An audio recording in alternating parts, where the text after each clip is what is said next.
Well, I think that it's a big question, what are we to do? But I would put it in groups. There's what you have to do personally, what you have to do. I do know you have a book, 49 Steps. Right. And that's a great book. And I ranted and raved about the book on our show. But yeah, I'll put it in context of Purim. Okay. Because, I mean, there's all year, every part of the year, there's other things one can do. I think the first thing is that every human being has to recognize they're charged with a mission that God gave them. And we acknowledge it every morning by simply saying, Moda Ani, thank you for giving me my soul. And this is universal. This is Jew, a non-Jew, religious, non-religious, Christian, Muslim, Jew, as I said, anyone. We are all created by God with a mission. And the first and foremost obligation we have is to recognize that we have that mission. And that comes down to being aware of it, not being distracted by your job, by your by mundane needs. You need to eat and sleep. So over 75% of our lives we're involved in survival. To recognize that. In Judaism, the way we recognize it is in general through three ways. Through study, Torah. Through avodah, through service, which is prayer. Some type of emotional relationship with God and our soul. And finally through actions. Not just enough to meditate. Good deeds. Gemilas chasadim. These are the three pillars. Kindness. Kindness, generosity, charity, on all levels. Whether it's visiting the sick, or whether it's inviting guests to your home. So it's about a heightened sensitivity. If you think that the battle with evil is only going on in the Middle East, it's going on everywhere. There it's blatant, it's in our face. But it goes on in your heart every moment, in all our hearts. And we believe that when you fight, you win that little battle inside of you, it has a ripple effect all over the world. That's how it works. The butterfly effect, as they say, you know. So basically, yeah. No. I was going to add just that on Purim specifically, the focus on that generosity is obvious. The Purim holiday, which is again a lesson that anyone can learn, we share.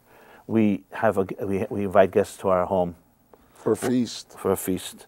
We send food gifts to each other, not just general gifts, but food gifts, practical gifts, gifts that can be used, and we give charity.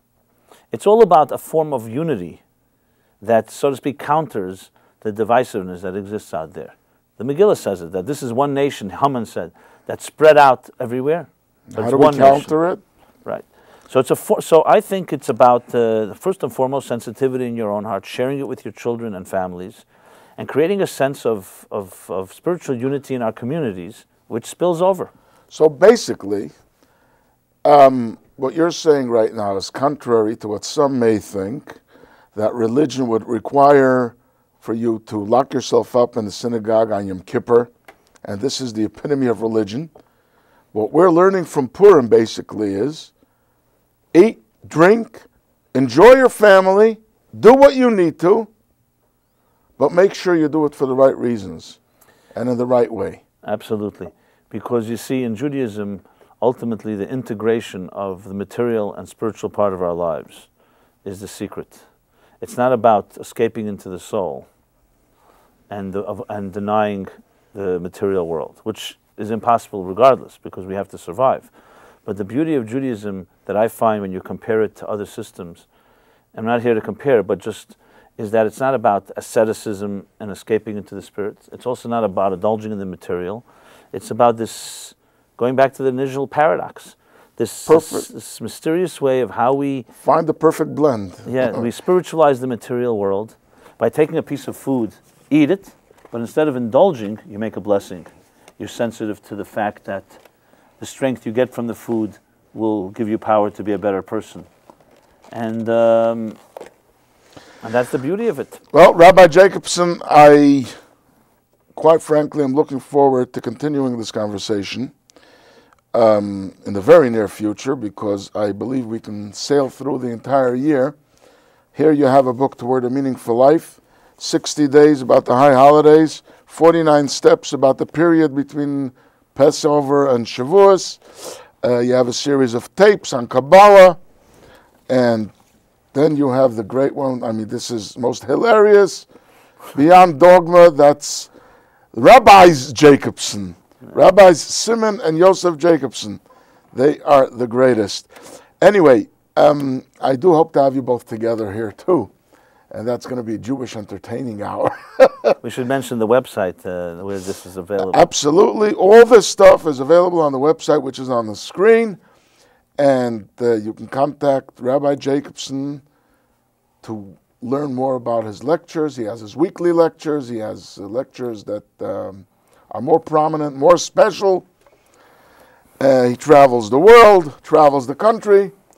So I hope you've got a little tease of Rabbi Jacobson's teachings.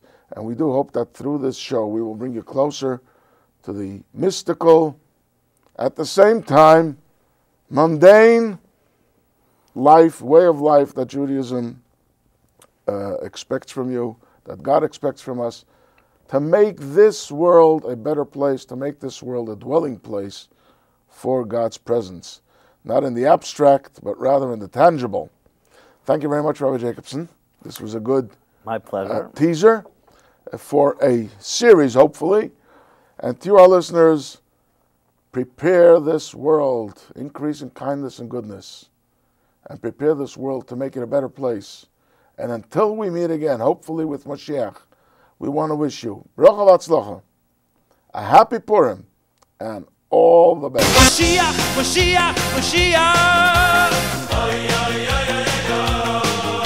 Mashiach, Mashiach, Mashiach. Mashiach, Mashiach, Mashiach. Mashiach, Mashiach, Mashiach.